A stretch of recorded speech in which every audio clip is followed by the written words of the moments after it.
తండ్రి, మీ ఘనమైన ఉన్నతమైన నామానికి స్తుతులు స్తోత్రాలు మా దేవ.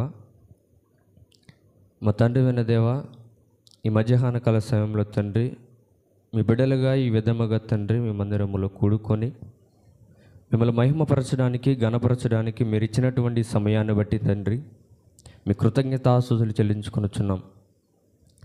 మీరు ఇచ్చినటువంటి ఈ సమయాన్ని తండ్రి వృధాగా గడపక సద్వినియోగం చేసుకునే పిల్లలుగా మేమందరం ఉండటకు మీ సహాయాన్ని దయచేయండి. అదేవిధముగా తండ్రి మాట్లాడుతున్నటువంటి నాకు మీ ఆత్మజ్ఞానముతో నింపి నడిపించమని అడుగుచున్నాము. వింటున్నటువంటి మీ పిల్లలు తండ్రి వినివారు మాత్రమే ఉండి తమను తాము మోసపుచ్చుకొనకుండా వింటున్నటువంటి వాక్య ప్రకారమునైనా వారి జీవితాలు నడిపించుకోవడానికి వారికి కావలసినటువంటి జ్ఞానాన్ని వారికి దయచేయమని అడుగుచున్నాము. అదేవిధముగా తండ్రి ఈ ఆరాధన ముగిసేంత వరకు మీరే ముందు నడిపిస్తారని త్వరలో మా కొరకు రానైన మా ప్రభువును మీ ప్రియ కుమారుడైన యేసుక్రీస్తు ప్రభువు నామని మనలన్నీ కూడా అడిగి వేడుకొని ప్రార్థిస్తున్నాము తండ్రి, ఆమేన్. మరొకసారి వాక్యాన్ని వినడానికి ఆసక్తితో చేరవచ్చిన దేవుని పిల్లలైన మీకు అందరికీ ప్రభు పేరిట నా వందనాలు తెలియజేసుకుంటున్నాను. దేవుడిచ్చినటువంటి సమయాన్ని మనం వృధాగా గడపక సద్వినియోగం చేసుకునే వారిగా మనం ఉంటూ బైబిల్ గ్రంథంలో నుంచి ఒక విలువైనటువంటి అమూల్యమైనటువంటి విషయాన్ని మనం నేర్చుకునే ప్రయత్నం చేద్దాం. ఈ విషయం సంఘమైనటువంటి ప్రతి ఒక్కరికి కూడా అవసరమైనది, ఎంతో ప్రాముఖ్యమైనటువంటి విషయం. కాబట్టి సంఘమైన మీరందరూ కూడా శ్రద్ధ కలిగి మాటలు వినాలని ప్రభు పేరట మీకు అందరికీ మరొకసారి హెచ్చరిస్తూ ఈరోజు మనం నేర్చుకోబోయే పాఠం పేరు ఏంటంటే, సంఘము ఫలించాలంటే ఏం చేయాలి? సంఘం ఫలించాలంటే ఏం చేయాలి? పాఠంలోనికి వెళ్ళడానికి ముందుగా సంఘం అంతటికి ఒక ప్రశ్న ఏంటి అంటే, అసలు సంఘం అంటే ఏంటి?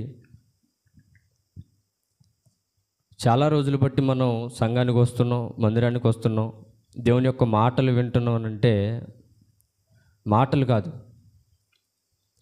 అసలు మనం ఎందుకు వస్తున్నామో ఆ మాటలో ఉన్నటువంటి అర్థం ఏంటో మనం తెలుసుకునే ప్రయత్నం చేయాలి ఈరోజు.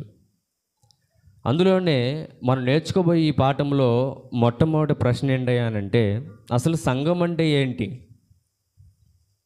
ఏంటి సంఘం అంటే? అడిగితే చాలామందిని మనం అడిగినట్లయితే బయట సంఘం అంటే ఏంటయ్యా అని మనం అడిగితే, సంఘం అంటే 4 గోడలు కలిగినటువంటి నిర్మాణం అని మాట్లాడుతుంటారు చాలామంది. కానీ సంఘం అంటే వాళ్ళు అనుకున్నట్టు, మనలో మనం అనుకున్నట్టు 4 గోడలు కలిగినటువంటి నిర్మాణం కాదు. మరి ఏంటి సంఘము అంటే? సంఘం అంటే ఏంటంటే, ఎక్కడైతే దేవుని నామమున కూడుకుంటారో తన ప్రజలు, అక్కడే దేవుని యొక్క సంఘము ఉందని దేవుడు మాట్లాడుతున్నాడు. అవునా? సంఘం అంటే 4 గోడలు కాదు. సంఘం అంటే మనం కట్టుకున్నటువంటి నిర్మాణం కాదు. ఈ నిర్మాణం ఎందుకని మనం కట్టుకున్నాం అని అంటే, మనం కూడుకోవడానికి వరకే ఇది పరిమితి గలది. కానీ దీన్ని మనం సంఘంగా పిలువబడడానికి దీనికి అర్హత లేదు. మరి సంఘం అంటే ఎవరు అంటే, మనం అందరం కూడుకుంటున్నాం చూసారా? మనం అందరం కూడుకుంటున్నాం కదా. ఎవరి నామమున కూడుకుంటున్నాం? మనం క్రీస్తు నామమున కూడుకుంటున్నాం. కాబట్టి కూడుకున్న మనమందరము ఎవరు ఇప్పుడు? సంఘము. సంఘము అంటే 4 గోడలు కాదని మనకు తెలిసింది. ఇప్పుడు సంఘం అంటే ఎవరు చెప్పండి? మనమందరము కూడా సంఘం. అయితే మనందరము కూడా సంఘం అని తెలుసుకున్నటువంటి మనము, సంఘమునకు ఆధారం ఎవరు? ఇప్పుడు ఈ చర్చ్ బిల్డింగ్కి ఆధారం ఏంటి అని అంటే మనం ఏమంటాం? కింద వేసినటువంటి ఫౌండేషన్ అంటాం, రెండవది పిల్లర్స్ అని మాట్లాడతాం కదా. ఈ ఆకారానికి, ఈ నిర్మాణానికి. మరి ఈ సంఘముగా ఉన్నటువంటి మనకు, సంఘములోనికి పిలువబడినటువంటి మనకు ఆధారం ఎవరు? ఎవరు ఆధారం? చూద్దాం ఒక మాట. కొలసీలకు రాసిన పత్రిక. సంఘము ఫలించాలి అంటే ఏం చేయాలనే ఈ విషయంలో కొన్ని విషయాలు మనం చూస్తున్నాం. అందులో కొలసీలకు రాసిన పత్రిక 1వ అధ్యాయం 18వ వచనంలో మాట్లాడుతున్నాడు కదా పౌలు గారు. సంఘము అను శరీరమునకు ఆయనే శిరస్సు. అర్థమవుతుందా? ఈ సంఘం అనేటటువంటి ఈ శరీరానికి ఎవరి శిరస్సు? క్రీస్తు శిరస్సు. ఇప్పుడు మనందరికీ కూడా శిరస్సు ఎవరు వహిస్తున్నారు అంటే క్రీస్తు వహిస్తున్నాడు. కాబట్టి ఈ సంఘంలోనికి చేర్చబడిన మనం అందరము కూడా ఎవరు మనం అంటే అవయవాలం. ఇప్పుడు సంఘంలోనికి నేను చేర్చబడ్డాను. చేర్చబడినటువంటి నేను ఎవరయ్యానంటే ఆ సంఘంలో ఒక అవయవాన్ని నేను. ఇప్పుడు నువ్వు చేర్చబడ్డావు, సంఘంలో నువ్వెవరు అని అంటే నువ్వు ఒక అవయవం. ఇప్పుడు మన దేహం ఉంది, మన దేహానికి శిరస్సు ఉంది. ఈ శిరస్సు ఈ దేహం మొత్తాన్ని కూడా ఏం చేస్తుంది? నడిపిస్తుంది. ఈ దేహాన్ని నడిపించడంలో ఒక ముఖ్య పాత్రను ఈ శిరస్సు అనేది పోషిస్తుంది. అలాగే కింద మనకు ఆకారంలో దేహం కనబడుద్ది కదా. ఈ దేహంగా కనబడుతున్నటువంటి దేహం లోపల అనేకమైనటువంటి అవయవాలు ఉన్నాయి కదా. ఇప్పుడు అపోస్తలుడైనటువంటి పౌలు గారు కూడా ఎలా పోలుస్తున్నాడనంటే, ఇప్పుడు సంఘములో చేర్చబడిన మీ అందరికీ కూడా శిరస్సు ఎవరు? క్రీస్తు అని మాట్లాడుతున్నాడు. ఇప్పుడు మనం అందరము కూడా సంఘంలోనికి చేర్చబడి మనం అందరము కూడా ఎవరి మాట వినాలి? క్రీస్తు మాట వినాలి. అవునా కదా? ఈ శిరస్సు చెప్పిన ప్రతి మాట ఈ బాడీ చేస్తుంది కదా. ఇప్పుడు ఈ చెయ్యాడు చూపిమంటేనే కదా చూపించేది. అలాగే క్రీస్తు ఏ బోధ అయితే చేశాడో సంఘములోనికి వచ్చిన మనం అందరినీ కూడా క్రీస్తు ఏ విధంగా అయితే నడవమన్నాడో అలా మనం ఏం చేయాలి? నడవాలి. ఆ విషయంలోనే ఇంకొక విషయం చూస్తే మత్తయి సువార్త 16వ అధ్యాయం ఈ సంఘమును గూర్చినటువంటి మాటను యేసుక్రీస్తు ప్రభువారు పేతురు గారితో ప్రస్తావిస్తున్నాడు. ఒకసారి చూస్తే మత్తయి సువార్త 16వ అధ్యాయం సంఘాన్ని కట్టాలి అనేటటువంటి మాటను ఒకసారి మాట్లాడుతున్నాడు. 16వ అధ్యాయం 18వ వచనంలో, మరియు నీవు పేతురు ఈ బండ మీద నా సంఘమును కట్టుదువు. ఏం మాట్లాడుతున్నాడు యేసుక్రీస్తు ప్రభువారు? ఏం మాట్లాడుతున్నారు పేతురు గారు అంటే ఏమని మాట్లాడుతున్నాడు? మరియు నీవు పేతురువు ఈ బండ మీద నా సంఘమును కట్టుదువు. ఈ బండ అని మాట్లాడుతున్నాడు. ఈ బండ అంటే ఎవరు? ఈ బండ అంటే ఎవరు? క్రీస్తు. నువ్వు కట్టేటటువంటి సంఘము దేని మీద కట్టాలయ్యానంటే ఇదిగో నా మీద కట్టాలి. అంటే క్రీస్తు అనేటటువంటి బండ మీద నువ్వు పునాదిని వేయాలి. ఈ బండ మీద నువ్వు పునాది వేయగలిగితే ఈ పునాది ఎప్పటికీ కూడా పడిపోదు. బండ మీద పునాది వేస్తే ఇల్లు పడిపోద్దండి? పడిపోదు. అది ఇసుకలో పునాది వేస్తే నువ్వు ఎంత బలమైనటువంటి ఐరన్ ఉపయోగించినా, నువ్వు ఎంత బలమైనటువంటి మహాశక్తి సిమెంట్ ఉపయోగించినప్పటికీ కూడా నువ్వు ఇసుకలో పునాది వేస్తే అది ఆగుద్దా? ఆగదు. అలాగే ఇక్కడ యేసుక్రీస్తు ప్రభువారు కూడా, అయ్యా నువ్వు పేతురువు, ఈ బండ మీద నువ్వేం చేయాలి? నా సంఘాన్ని నువ్వు కట్టాలని మాట్లాడుతున్నటువంటి యేసుక్రీస్తు ప్రభువారు చెప్పినటువంటి ప్రవచనాన్ని అపోస్తులుగా పిలువబడుతున్నటువంటి వీరిలో పేతురైనటువంటి ఒక్కడుగా ఈయన ఎక్కడ నిర్మించాడో తెలుసా సంఘాన్ని? చూద్దాం. అపోస్తుల కార్యములు 2వ అధ్యాయం త్వరగా చూద్దాం. అపోస్తుల కార్యములు 2వ అధ్యాయం 37వ వచనంలో చూస్తే, వారు ఈ మాటలు విని, ఏ మాటలు విన్నారు? క్రీస్తును గూర్చినటువంటి బోధ. క్రీస్తు ఏ మాటలైతే ఈ 12 మంది అపోస్తులకు చెప్పాడో అదే బోధను వీరు చేస్తూ అపోస్తుల కార్యం 2వ అధ్యాయానికి వచ్చేసరికి పేతురు గారు ప్రసంగించడం మొదలుపెట్టాడు. అలా మొదలు పెడుతున్నటువంటి సమయంలో అలా ప్రసంగం చెబుతూ ఉండగా 37వ వచనానికి వచ్చేసరికి వాళ్ళు మాట్లాడుతున్నారు కదా, వారు ఈ మాట విని హృదయములో నొర్చుకున్నారంట. ఏమయ్యారు? నొర్చుకున్నారు. పుట్నోట్లో ఒకటి అనేసి కింద ఏం కనబడుతుంది మనకు? పొడవబడెను.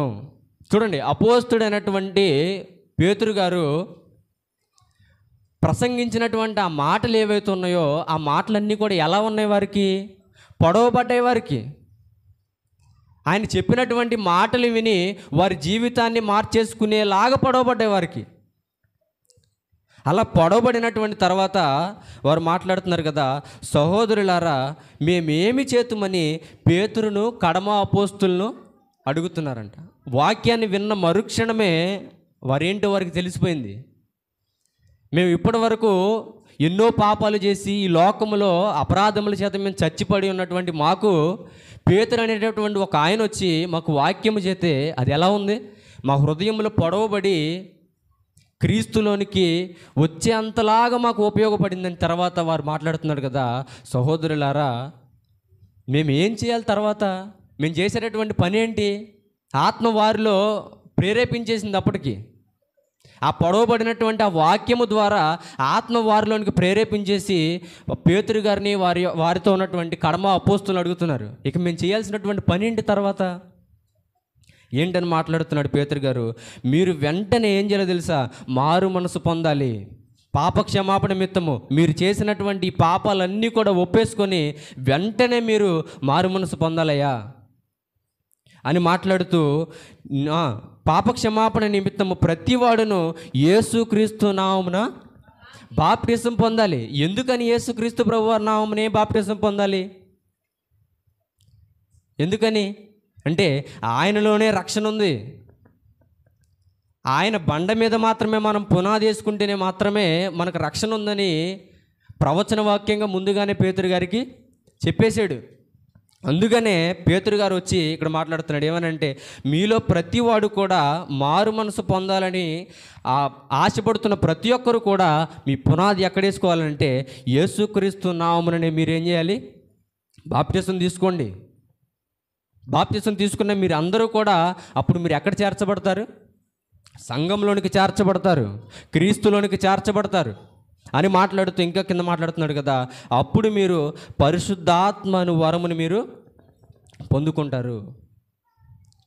అలా మాట్లాడుతూ ఇంకా కిందకి వెళ్తే 41వ వచనంలో చూద్దాం.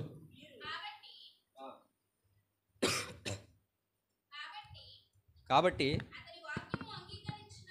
అతని వాక్యమును అంగీకరించినటువంటి వారు బాప్టిజాన్ని ఇంకా కింద చదవండి.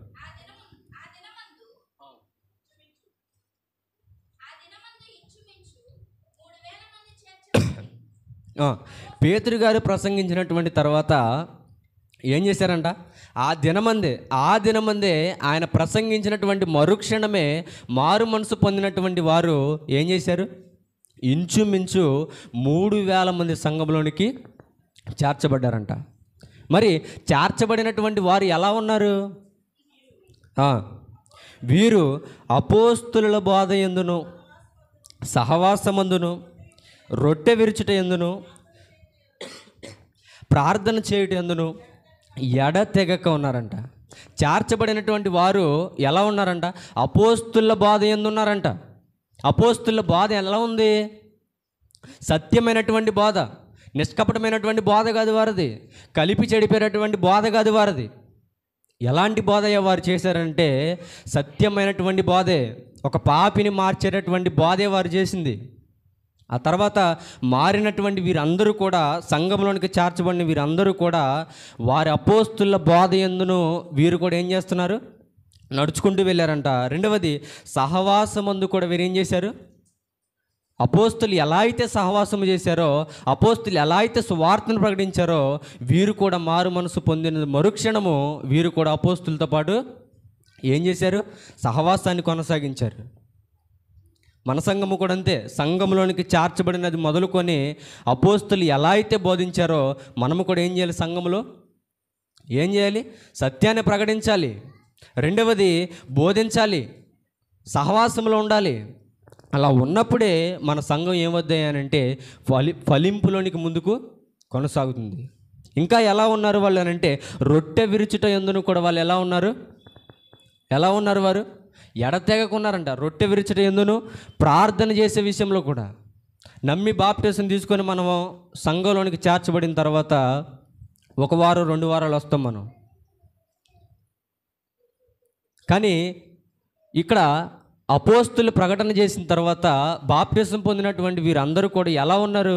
రొట్టె విరిచే విషయంలో కానివ్వండి, ప్రార్థన చేసే విషయంలో కానివ్వచ్చు, సహవాసం విషయంలో కానివ్వచ్చు, బోధించే విషయంలో కానొచ్చు, అపోస్తుల విషయంలో ఏ విషయంలో కూడా తీసి పారేసే విషయంలో లేకుండా వీరు ఏం చేస్తున్నారు? వారిని ఫాలో అవుతూ సంఘములోనికి చేర్చబడిన తర్వాత వారి పనులన్నిటిని కూడా ఏం చేస్తున్నారు? ఎడతెగక వారు చేస్తూ ఉన్నారంట. ఇంకా చూస్తే ఈ సంఘాన్ని కట్టాలన్నా దాన్ని స్థాపించాలన్నా అది మామూలు విషయం కాదండి. ఇక్కడ సంఘాన్ని కట్టడానికి పేతురు గారు ఎంత కష్టపడి ఉంటారు చెప్పండి. వాళ్ళ హృదయంలో పొడుచుకునే అంతలా వాక్యాన్ని చెప్పాలి అని అంటే మామూలు విషయమా? ఎంత ఆత్మజ్ఞానంతో నిండిపోయి ఆయన వాక్యము చెబితే వారి హృదయంలోనికి వాక్యం పొడుచుకుంది చెప్పండి. ఆ వాక్యాన్ని విని వారి జీవితాలనే మార్చేసుకున్నారనంటే వారు ఎంతలా వాక్యాన్ని ప్రకటన చేశారో చూడండి. ఈరోజు మన దగ్గర కూడా సువార్థికులు గొంతు దించుకొని వాక్యం చెబుతున్నారంటే ఆ వాక్యాలు మన హృదయంలో పొడవబడాలి. పొడవబడినటువంటి మనం ఏం చేయాలి అంటే మారు మనసు పొందాలి. పాప క్షమాపణ నిమిత్తము బాప్తిసం తీసుకొని వీరిలో మనం ఏం చేయాలి? సంఘములోనికి చేర్చబడాలి. సంఘములోనికి చేర్చబడిన మనం అందరము కూడా బోధ చేయాలి. రెండవది, ప్రార్థన చేసే విషయంలో కూడా మనం ఏం చేయాలి? ఎడతెగక ప్రార్థన చేయాలి. అంటే ఎడతెగక అంటే ఒక్కరోజు కూడా అండి, ఒక్క పూట కూడా మిస్ అవ్వకుండా ఏం చేశారు? వాళ్ళు ప్రార్థన చేశారు. ఇంకా చూస్తే బైబిల్ గ్రంథంలోంచి కట్టబడినటువంటి సంఘము ఎలా ఉండాలి, కట్టబడినటువంటి సంఘము ఎలా ఉండాలో ఎఫెసీయులకు రాసిన పత్రిక 4వ అధ్యాయము, ఎఫెసీయులకు రాసిన పత్రిక 4వ అధ్యాయం 15వ వచనంలో చూడగలిగితే, ప్రేమ కలిగి సత్యము చెప్పుచు క్రీస్తు వలె ఉండుటకు మనం అన్ని విషయములలో ఎదుగుదుము. కట్టబడినటువంటి సంఘములోనికి వచ్చినటువంటి మనము, క్రీస్తులోనికి చేర్చబడినటువంటి మనము ఎలా ఉండాలంటే సంఘములోనికి వచ్చిన తర్వాత ఎలా ఉండాలి? ప్రేమ కలిగి ఉండాలి. మనం ప్రేమ ఉందా మనలో? ఉందా మనలో ప్రేమ? ఏదో నామా మాత్రపు క్రైస్తవ్యం లాగా బాప్తిసం తీసుకుంటున్నాం, సంఘంలోనికి వస్తున్నాం, మన ఇష్టానుసారంగా మనం బ్రతుకుతున్నాం.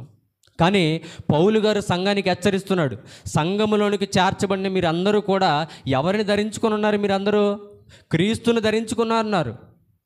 అలా క్రీస్తును ధరించుకున్న మీరందరూ కూడా ప్రేమ కలిగి సత్యము చెప్పాలి. ఇంకా మాట్లాడుతున్నాడు, క్రీస్తు వలె ఉండడానికి మనం అన్ని విషయాల్లో కూడా ఏం చేయాలి? ముందుకు సాగాలి, ఎదగాలి. కానీ సంఘంలోనికి చేర్చబడినది మొదలుకొని మనం ఏం చేస్తున్నాం తెలుసా? దినదినము క్రీస్తులో ఎదగాల్సింది పోయి మనం ఏం చేస్తున్నాం? దిగజారిపోతున్నాం అండి. సంఘంలోనికి చేర్చబడిన మన అందరినీ చూసి కూడా యేసుక్రీస్తు ప్రభువు ఎంతో బాధపడుతున్నాడండి. ఎందుకని? ఎదగాల్సినటువంటి పిల్లలు, ఆత్మీయంగా ఎదగాల్సినటువంటి పిల్లలు ఏమైపోతున్నారు? దినదినము దిగజారిపోతున్నాడని యేసుక్రీస్తు ప్రభువు ఎంతో బాధపడుతున్నారండి. గ్రహించాలి ఈ విషయాలన్నీ కూడా. సంఘంలోనికి చేర్చబడ్డాము అని అంటే మాటలు కాదండి. ఇప్పుడు మీకు అందరికీ గ్రూపులు ఉన్నాయా? డ్వాక్రా గ్రూపులని, ఇలా మహిళా సంఘం గ్రూపులు ఉన్నాయి కదా. ఈ గ్రూపులోనికి చేర్చబడినటువంటి తర్వాత నెల దానికి మనం డబ్బులు కట్టాలి, లోన్ తీసుకుంటే కదా. లోన్ తీసుకున్న నీవు నెల డబ్బులు కట్టకపోతే ఏం చేస్తారు మిమ్మల్ని? ఎవరు లేరా మీరు గ్రూపుల్లో? ఉన్నారా? గ్రూపులో చేర్చబడిన తర్వాత డబ్బులు నెల కట్టకపోతే ఏం చేస్తారు? మనల్ని తీసేస్తారు. ఎందుకని? డబ్బులు అయితే బాగానే తీసుకుంటున్నావు, మరి కట్టాల్సినటువంటి డబ్బులు ఎవరు కడతారు? తీసుకుని నువ్వే కట్టాలి కదా. మరి నువ్వు కట్టకపోతే తీసేస్తారు. అలాగే క్రీస్తులోనికి చేర్చబడినటువంటి నీవు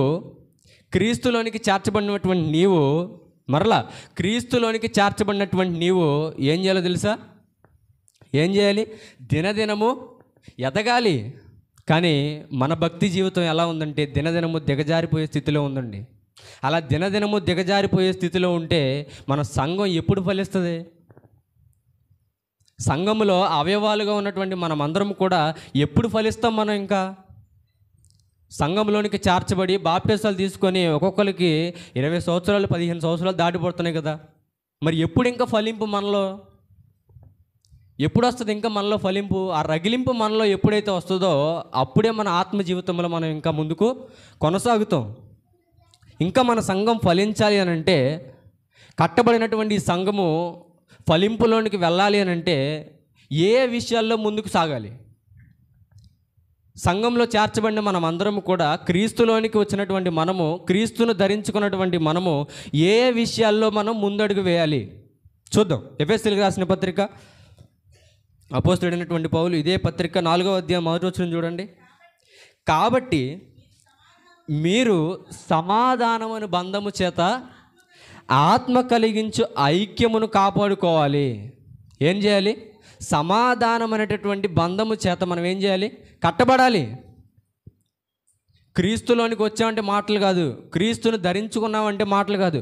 మరి క్రీస్తులో ఉన్నటువంటి ఆ స్వభావాలు మనలో ఉండాలి కదా. క్రీస్తులో సమాధానం ఉందా? ఉంది. మరి క్రీస్తులోనికి వచ్చినటువంటి నీవు, క్రీస్తును ధరించుకున్నటువంటి నీవు, సమాధానం ఉందా నీలో? ఉందా సమాధానం? లేదు. ఎదుటివారి పట్ల సమాధానం కలిగి జీవిస్తున్నాం మనం? లేదు. ఎదుటివాడు ఒక మాట అన్నాడంటే మనం రెండు మాటలు అనే విధానంలో మనం ఉండాలని మనం మాట్లాడతాం. కానీ ఒకటి గుర్తుపెట్టుకోవాలి క్రైస్తవులారా, సంఘంలోనికి వచ్చినటువంటి మనము ఎదుటివారిని మాట అనే ముందు నేను క్రీస్తులోనికి వచ్చాను, క్రీస్తును ధరించుకున్నటువంటి నేను ఈ మాట అంటాం కరెక్ట్ పని కాదు. ఆలోచించుకోవాలి ప్రతి ఒక్కరు కూడా. సమాధానము కలిగి ఉండాలి. అలాగే ఆత్మ కలిగించేటటువంటి ఐక్యమును మనం కాపాడుకోవాలి. సంఘంలోనికి వచ్చినటువంటి మనం అందరం కూడా ఎలా ఉండాలి?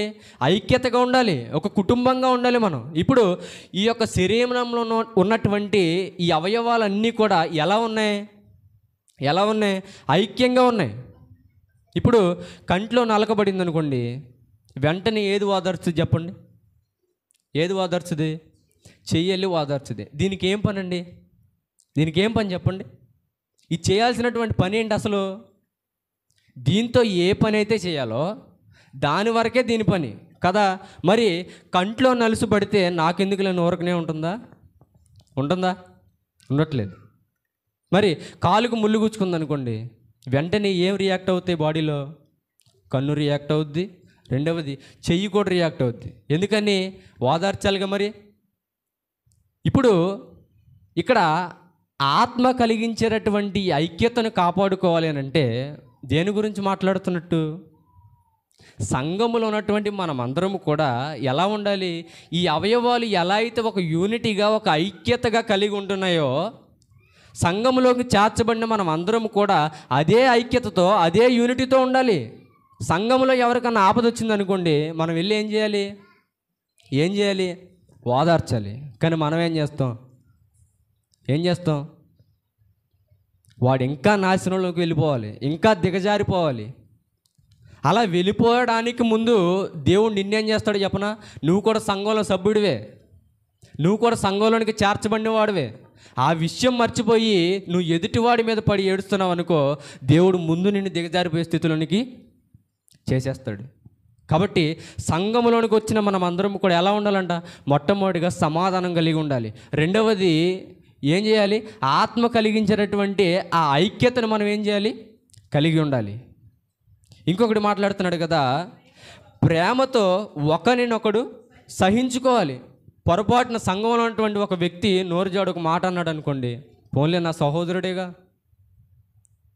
అనుకోవాలి కదా. మనం ఆత్మను ధరించుకొని ఉన్నాం కదా, క్రీస్తుని ధరించుకొని ఉన్నాం కదా. క్రీస్తుని అన్నారండి, అనలేని మాటలు. ఆయన అనలేదా? వీరిని క్షమించమని అన్నాడు. కొట్టిన వారిని ఏమన్నాడు? వీరు ఏం చేస్తున్నారు? వీరికి తెలియదు ప్రభువా, వీరిని క్షమించమని అన్నాడు. ఏం చేస్తున్నారు వారికి తెలియదు, నిజంగా తెలుసు. కానీ క్రీస్తుకున్నటువంటి క్షమాగుణం అటువంటిది, క్రీస్తుకున్నటువంటి ప్రేమ అటువంటిది. కాబట్టే పేతురు గారితో అన్నాడు, అయ్యా ఈ బండ మీద నువ్వేం చేయాలి? సంఘాన్ని కట్టాలి. కట్టినటువంటి ఆ సంఘము ఎలా ఉండాలి అని అంటే నన్ను కలిగి ఉండాలి, నన్ను ధరించుకొని ఉండాలి, ఐక్యత కలిగి ఉండాలి, సమాధానం కలిగి ఉండాలి, ప్రేమ కలిగి ఉండాలి. ఇవన్నీ చెప్పి నువ్వు సంఘంలో ఉన్న వారందరికీ అని మాట్లాడితే ఇంకా మాట్లాడుతున్నాడు కదా, మీరు పిలువబడిన పిలుపునకు తగినట్టుగా దీర్ఘశాంతముతోనూ సంపూర్ణ వినయముతోనూ సాత్వికముతోనూ నడుచుకొనవలనని ప్రభువును బట్టి ఖైదీనైన నేను మిమ్మల్ని ఏం చేస్తున్నాను? బతిమాలు కొనుచున్నాను. ఖైదీ అంటే ఎవరండి? ఖైదీ అని అంటే ఒక దొంగ అని అర్థం. అవునా? ఖైదీలను ఎక్కడేస్తారు? జైల్లో వేస్తారు. అలా జైల్లోనికి వెళ్ళినప్పటికీ కూడా పౌలు గారు ఎవరిని గురించి ఆలోచిస్తున్నాడు? సంఘాన్ని గురించి ఆలోచిస్తున్నాడు. సంఘాన్ని గురించి ఆలోచిస్తూ ఏమని మాట్లాడుతున్నాడు? అయ్యా, మీరు ఇలా కొట్టుకోవద్దు, సంఘంలోనికి మీరందరూ కూడా ఇలా గొడవలు పడొద్దు. మరి ఎలా ఉండాలి మేమందరూ అని అంటే, సమాధానం కలిగి ఉండండి, ఐక్యతతో ఉండండి, ఒకరికి బాధ వస్తే ఒకరు ఓదార్చే పరిస్థితిలో ఉండాలి, మీరందరూ ప్రేమ కలిగి ఉండాలి, సత్యము చెప్పేవారిగా ఉండాలి, సాత్వికముతో ఉండాలి, దీర్ఘశాంతముతో ఉండాలని ఈ విషయాలన్నీ కూడా ఎక్కడ కూర్చొని రాస్తున్నాడు పౌలు గారు అంటే? జైల్లో కూర్చొని రాస్తున్నాడు ఈ విషయాలు. మరి ఇన్ని మాటలు మనకు చెప్తున్నప్పటికీ కూడా సంఘములో ఐక్యత లేకపోతే, సంఘములో సమాధానం లేకపోతే, సంఘములో ప్రేమ లేకపోతే మన సంఘం ఎలా ఫలిస్తుంది చెప్పండి? మన సంఘము దినదినము ఎలా అభివృద్ధి పరుస్తారు దేవుడు? అభివృద్ధి పరచడండి. సంఘములో సమాధానం లేనప్పుడు, సంఘములో ఐక్యత లేనప్పుడు, సంఘములో కలిసి పనిచేసేటటువంటి ఆ యూనిటీ లేనప్పుడు దేవుడు ఎప్పటికీ కూడా మన సంఘాన్ని ఏం చేయడు? ఫలింపులోనికి తీసుకువెళ్ళడు. దేవుడు మన సంఘాన్ని ఫలింపులోనికి తీసుకువెళ్ళాలి అంటే ఒకటే పౌలు గారు చెప్పారు, అయ్యా మీరందరూ కూడా సమాధానం కలిగి ఉండండి, ఓదార్చే స్థితిలో ఉండాలి. ఒకరికి శ్రమ వచ్చినప్పుడు ఒకరు ఓదార్చే స్థితిలోనికి మీరు వెళ్ళాలి, ఐక్యత కలిగి ఉండాలి, మీరందరూ ప్రేమ కలిగి ఉండాలని మాట్లాడుతున్నాడు. ఇంకా మాట్లాడుతున్నాడు కదా 5వ అధ్యాయం 1వ వచనంలో, కావున మీరు ప్రియులైన పిల్లల వలె దేవుని పోలి నడుచుకొనిడి. ఎలా ఉండాలి మనమందరం ఎలా ఉండాలి? క్రీస్తులోనికి చేర్చబడిన మనమందరము ఎలా ఉండాలి అని అంటే పిల్లల వలె ఉండాలి. పిల్లలకి కపటం తెలుసా? ఎదుటి వారిని దూషించడం తెలుసా? వారి మీద కక్ష పెట్టుకోవడం తెలుసా? తెలియదండి. అలాగే సంఘంలోనికి చేర్చబడిన మీరందరూ కూడా, సంఘంలోనికి సభ్యత్వం పొందిన మీరందరూ కూడా ఏం చేయాలనంటే, ప్రియులైనటువంటి పిల్లల స్వభావాన్ని కలిగి ఏం చేయాలి? దేవునిలోనికి మీరు నడవాలి. అలా మాట్లాడితే ఇంకా మాట్లాడుతున్నాడు, క్రీస్తు మిమ్మును ప్రేమించి పరిమళ వాసనగా ఉండుటకు మన కొరకు తన్ను తాను అర్పించుకున్నాడు కలవరి శిలువలో. ఎలా ఉండాలని? పరిమళ వాసనగా ఉండాలని ఆయన ఎలా అర్పించుకున్నాడు? శిలువలో తన ప్రాణాన్ని అర్పించుకున్నాడు కదా. మరి మనం ఏం చేస్తున్నామనండి? కంపులో ఉన్నటువంటి మనల్ని ఆ కంపులో నుండి తీసి మంచి పరిమళ వాసనగా ఉండాలని యేసుక్రీస్తు ప్రభువారు ఈ లోకంలోనికి వచ్చి ఆయన కంపులోనికి వెళ్ళి మనల్ని ఏం చేశాడు? పరిమళ వాసనగా ఉండడానికి నిలబెట్టాడు కదా. నిలబడినటువంటి మనము మరలా ఎటు వెళ్ళిపోతున్నాం? మరలా ఆ కంపులోనికి వెళ్ళిపోతున్నాం. కడగబడినటువంటి పందిని గురించి ఎన్నోసార్లు విన్నాం మనం. ఎంత కడిగినా దానికి ఎన్ని బంగార ఆభరణాలతో అలంకరించినప్పటికీ కూడా మరలా అది ఎక్కడికి వెళ్ళిపోద్ది? బురదలోనికి వెళ్ళిపోద్ది. ఎందుకని అంటే దానికి అంత జ్ఞానం లేదు. ఆ పంది స్వభావమే అంత. మరి యేసుక్రీస్తు ప్రభువారు మనల్ని పరిమళ వాసనగా ఉండడానికి తను తాను అర్పించుకొని చనిపోయాడు కదా. మరి పరిమళ వాసనగా ఉన్నటువంటి మనము మరలా కంపులోనికి వెళ్ళాలంటే ఎలా చెప్పండి? ఆ పందికి మనకి ఏమైనా తేడా ఉందా? ఆ పంది అలా అయితే కడగబడిన తర్వాత మరలా బురదకు వెళ్ళిపోతుందో, మనము కూడా క్రీస్తు రక్తము చేత కడగబడినటువంటి మనము మరలా ఆ పాపం అనేటటువంటి ఆ రోత జీవితంలోనికి వెళ్ళిపోతే పందికి మనకి ఏమన్నా పోలిక ఉందా? ఇంకా దానికి మనకు ఏ పోలిక లేనట్టేనండి. అది మనం ఒకటే ఇంకా చెప్పాలంటే. కాబట్టి సంఘములోనికి చేర్చబడిన మనమందరం కూడా, సంఘములో చేర్చబడిన పిలువబడినటువంటి అవయవాలుగా ఉన్నటువంటి మనమందరము కూడా ఎలా ఉండాలో తెలుసా? ఐక్యతగా ఉండాలి, సమాధానం కలిగి ఉండాలి. ముఖ్యముగా చిన్నపిల్లల స్వభావము కలిగి మనం ఏం చేయాలి? నడుచుకోవాలి సంఘములో. ఇంకొక విషయాన్ని చూస్తే ఇదే పెసిలికి రాసిన పత్రిక 4వ అధ్యాయం 11వ వచనంలో, మనం అందరము విశ్వాస విషయంలోనూ దేవుని కుమారుని గూర్చిన జ్ఞాన విషయంలోనూ ఏకత్వము పొందాలంట. సంఘంలోనికి వచ్చిన మనం అందరం ఎలా ఉండాలి? ఏకత్వంతో ఉండాలి. కానీ చాలా సంఘాల్లో ఏకత్వం లేదు. ఎలా ఉన్నారో తెలుసా? చాలా వరకు నేనే పెత్తనం చేయాలి. కానీ చెప్తున్నాడు కదా అపోస్తలుడైనటువంటి పౌలు గారు, మనం అందరం కూడా విశ్వాస విషయంలోనూ దేవుని కుమారుని కూర్చున్నటువంటి జ్ఞాన విషయంలో ఒకే రకంగా ఉండాలి. మనమందరం క్రీస్తుని పోలి నడుచుకునేవారుగానే మనం ఉండాలి. అందరూ కూడా ఒకే రకమైనటువంటి స్వభావంతో ఉండాలి. అలా మాట్లాడుతూ ఇంకా మాట్లాడుతున్నాడు, సంపూర్ణ పురుషుల మగ వరకు, అనగా క్రీస్తునకు కలిగినటువంటి సంపూర్ణతకు సమానమైన సంపూర్ణత కలవార మగ వరకు ఆయన ఇలాగూ నియమిస్తున్నాడు అని పౌలు గారు అనేకమైనటువంటి విషయాల చేత సంఘాల్ని హెచ్చరిస్తున్నాడు. ఎక్కడ కూర్చొని? ఖైదీగా జైల్లో కూర్చొని. ఖైదీగా జైల్లో ఉన్నటువంటి వ్యక్తి ఎంత బాధపడతాడు? అవునా కదా? ఇంటికాడ నా కుటుంబం ఎలా ఉంటుందో, ఏం తింటున్నారో, ఎలా బ్రతుకుతున్నారో, ఈ ఆలోచన లేకుండా పౌలు గారు ఏం చేస్తున్నారు? సంఘాన్ని గురించి పరితపిస్తున్నాడు, సంఘాన్ని గురించి ఆలోచిస్తున్నాడు.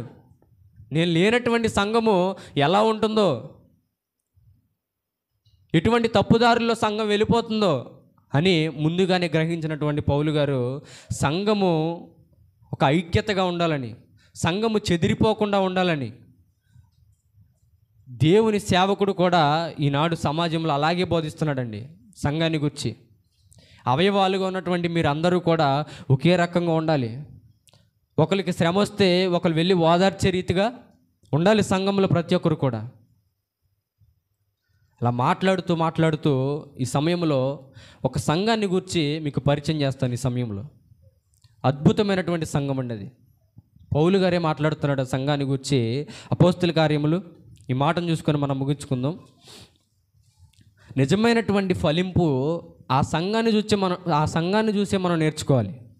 చూద్దాం. అపోస్తుల కార్యములు 17వ అధ్యాయం 11వ వచనం 10 నుండి చదవండి. వెంటనే సహోదరులు రాత్రివేళ పౌలును సీలను బెరయాకు పంపించిరి. వారు వచ్చి యూదుల సమాజ మందిరములో ప్రవేశించిరి. ఎవరు వీళ్ళిద్దరు? చదవండి, మళ్ళీ కింద చదవండి. వెంటనే సహోదరులు రాత్రివేళ పౌలును సీలను బెరయాకు పంపించిరి. వారు వచ్చి యూదుల సమాజ మందిరంలో ప్రవేశించిరి.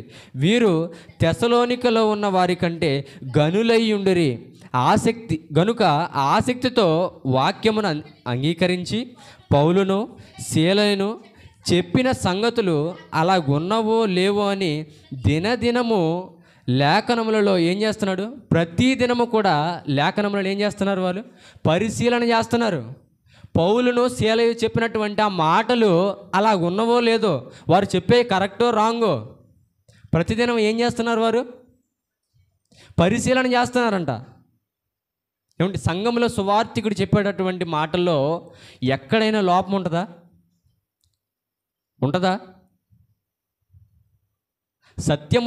సత్యాన్ని వాక్యం చెప్పే వారి దగ్గర ఎక్కడైనా లోపం కనపడుద్ది మనకి? ఉండదు.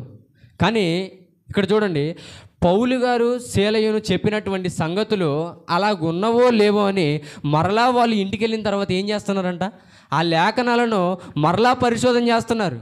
అలా ఉన్నాయా లేవా? మన సంఘాలు కూడా అలాగే ఉండాలి. సువార్తికుడు చెప్పినటువంటి ఆ మాటలు, దైవజనుడు మనకు ప్రకటిస్తున్నటువంటి ఆ మాటలు సంఘంలో ఉన్నటువంటి మనమందరం కూడా మరలా వెళ్ళి ఏం చేయాలి? వాటిని పరిశీలన చేయాలి. ఏదో సంఘానికి వచ్చేసామని, ఆదివారం వచ్చేసింది సంఘానికి వచ్చేసాం, బైబిల్ పట్టుకొని వచ్చేసామని ఈ బైబిల్ ఈరోజు మాత్రమే తెచ్చి మరలా ప్రార్థన అయిపోయిన తర్వాత అర్మర్లో పెట్టేసి దానికి ఏమైనా విలువ ఉంటుందా? విలువ ఉండదండి. వచ్చిన తర్వాత విన్నటువంటి వాక్యాన్ని మరలా నువ్వు ఇంటికి వెళ్ళిన తర్వాత అలా ఉన్నాయా లేవా, అది తప్ప లేకపోతే ఒప్ప అని నువ్వు కరెక్ట్ చేసుకునేవాడిగా ఉండాలి. ఏ విషయాల్లో వారు ముందుకు వెళ్ళారు, ఏ విషయాల్లో గనులుగా ఉన్నారు వాళ్ళు అని అంటే, ఒకటి సంఘములో వారు చూపించేటటువంటి సహోదర ప్రేమ విషయంలో బెరయ సంఘం మొట్టమొదటి స్థితిలో కనబడుతుంది. రెండవది ఐక్యత విషయంలో కనబడుతుంది. పౌలు బర్నబా గారు వెళ్ళినటువంటి సందర్భం, అక్కడికి వెళ్ళి చూస్తే వారు ఎలా ఉన్నారని కనబడుతుంది అని అంటే, తెసలోనికలో ఉన్నటువంటి సంఘము కన్నా ఎలా ఉన్నారంట? గనులుగా ఉన్నారంట. అంటే వాళ్ళే గనులంటే వారికన్నా వీళ్ళు ఎలా ఉన్నారు? ఇంకా గనులుగా ఉన్నారు.